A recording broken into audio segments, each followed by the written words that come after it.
네, 여러분 안녕하십니까? 오래간만에 외신을 집중적으로 분석하고 계시는 강미훈 교수 연결해 봅니다. 안녕하세요.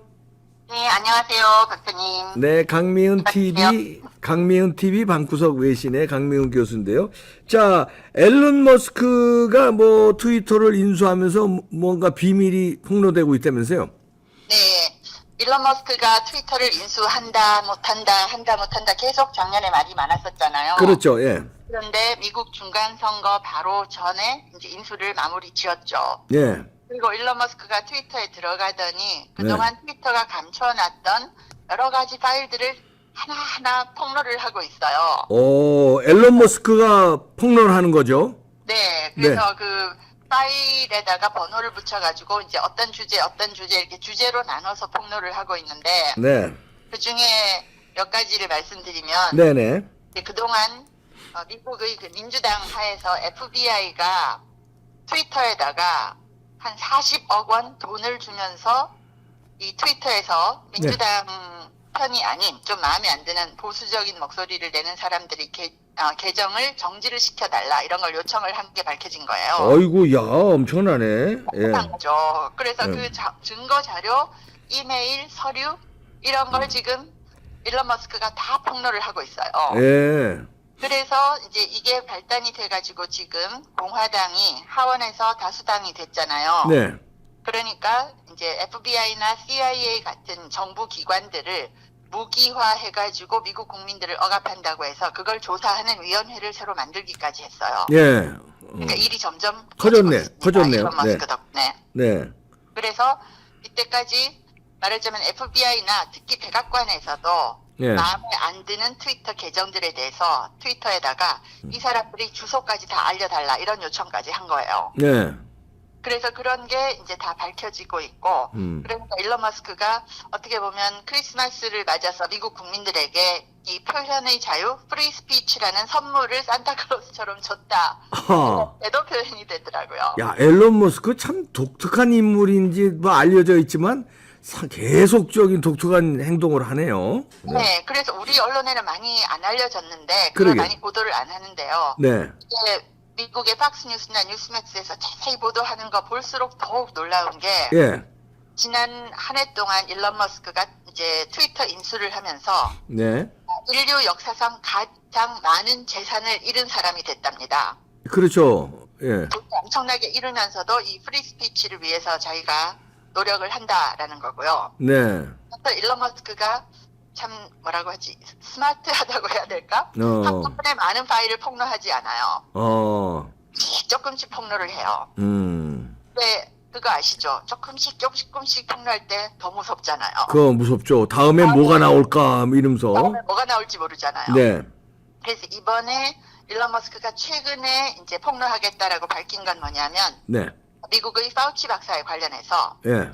파우치 박사가 코로나의 기원 이런 거에 대해서 다 알고 있는데 숨겨왔던 그 비밀들을 트위터 파일에 있답니다. 어이고. 예. 그래서 그거 폭로한다고 지금 예고하고 있어요. 이야. 야, 그거는 엄청난 거가 되겠는데요, 그거는? 트위터에서 그동안 뭐 코로나 그 백신이라든지 코로나의 기원이라든지 뭐 이런 걸 올리면 계정이 삭제되고 그랬었거든요. 예. 그런 계정이 삭제된 사람이 뭐 의사도 있고 전문가도 있고 굉장히 많았어요. 유튜브도 그랬는데. 예, 근데 그 계정을 일론 머스크가 다 살렸어요. 오. 또 트럼프 대통령 계정도 다시 살렸어요. 예.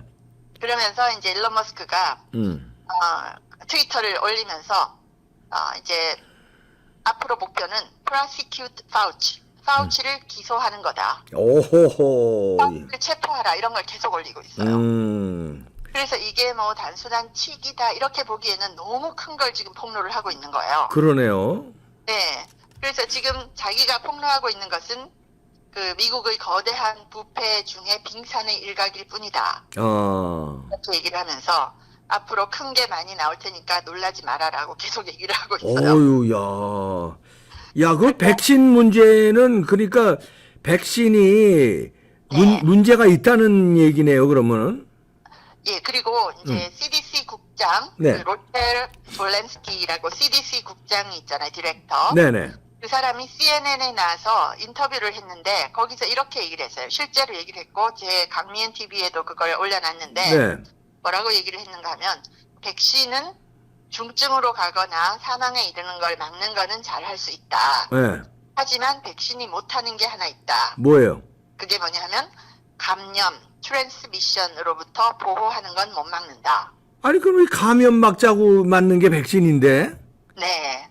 그래서 트랜스미션으로부터 사람을 보호할 수 없다. 프로텍션 할 수 없다라고 CDC 국장이 얘기를 한 거예요. 그 우리로 말하면 질병관리센터 네. 그 국장이죠. 말하자면. 질병관리청장이죠. 질병관리청장이죠. 예. 이제 질병청재죠. 질병청장이 그렇게 얘기를 한 거죠. 아이고, 예. 그래서 이제 그동안 이런 얘기를 트위터에서 올리면 계정이 다 삭제되고 이랬었는데 네.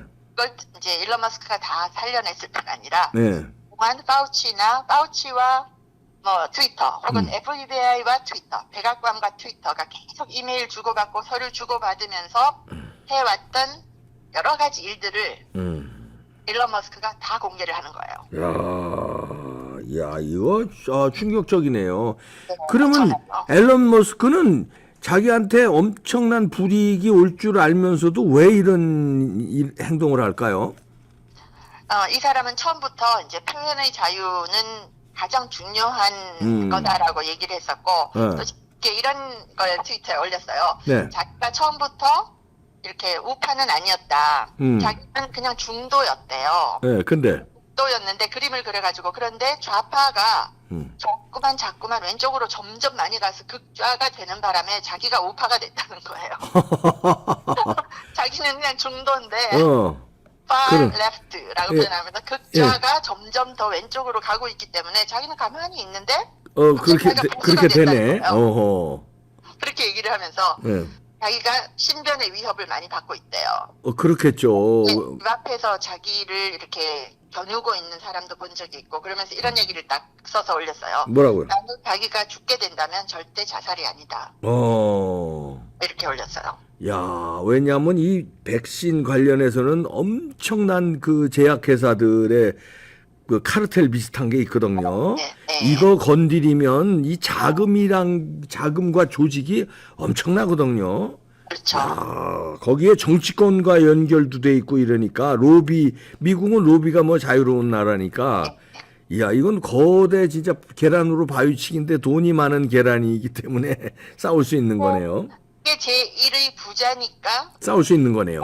근데 그런데도 자기가 죽으면 자살이 아니다고 얘기를 할 정도잖아요. 엄청난. 그런데 보통 겁이 없는 게 아니에요. 정말. 많다고 해서 생명이 그런 건 아니잖아요. 그렇죠. 근데 진짜 죽을 각오를 하고 이거를 파헤치는 걸 보고 저도 이거 파일이 폭로될 때마다 제가 강미연 TV에다가 올리고 있거든요. 근데 제목을 제가 하루는 이렇게 잡았어요. 머스크 겁이 없네, 겁이 없어. 진짜. 한 번은 이렇게 달았어요. 일론 머스크야 고마해라, 무섭다. 자식이 7명인데 제가 이렇게 달았어요. 야, 죽을 각오하고 폭로하는 거네요. 그러니까. 네, 정말 보도를 하면서 제가 너무 깜짝 놀래요. 어떻게 이런 걸 다 폭로를 하지? 너무 무섭지 않을까 생각이 들어요. 무섭네 진짜. 예. 지금 조금씩 폭로를 하면서 We have just begun. 이제 시작일 뿐이다. 이렇게 쓰고 있어요. 근데 그 미국 국민들은 그럼 앨런 머스크에 좀 뭐랄까 우호적입니까? 아니면 또라이 취급합니까? 아직도? 메인스트림 미디어가 일론 머스크가 트위터를 인수하고 난 다음부터 일론 머스크에 대해서 기사를 쓰지 않고요. 인터뷰를 하지 않습니다. 그러니까. 짧지만 인터뷰를 하죠. 그래서 메인스트림 미디어만 보는 사람들은 잘 몰라요.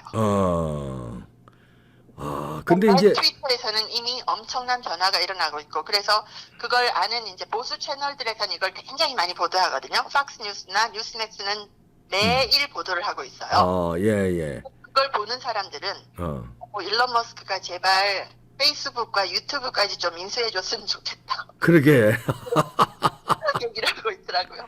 이야, 그러네요. 그거 완전 영화더라고요. 영화네요. 그러니까 이 참 민주주의의 이게 완벽한 게 아니거든요. 민주주의의 맹점이 미국같이 민주주의가 그렇게 최고로 발달된 나라에서도 이런 일이 벌어지니까 뭐 우리나라 오죽하겠습니까? 이렇게 얘기를 하더라고요, 트위터에서. 네. 나는 모든 정보를 일단 모든 사람들에게 공개하겠다. 예. 판단은 여러분이 하시라. 오. 하지만 모든 정보 공개는 내가 다 하겠다. 근데 그게 맞지 않나요? 그렇지.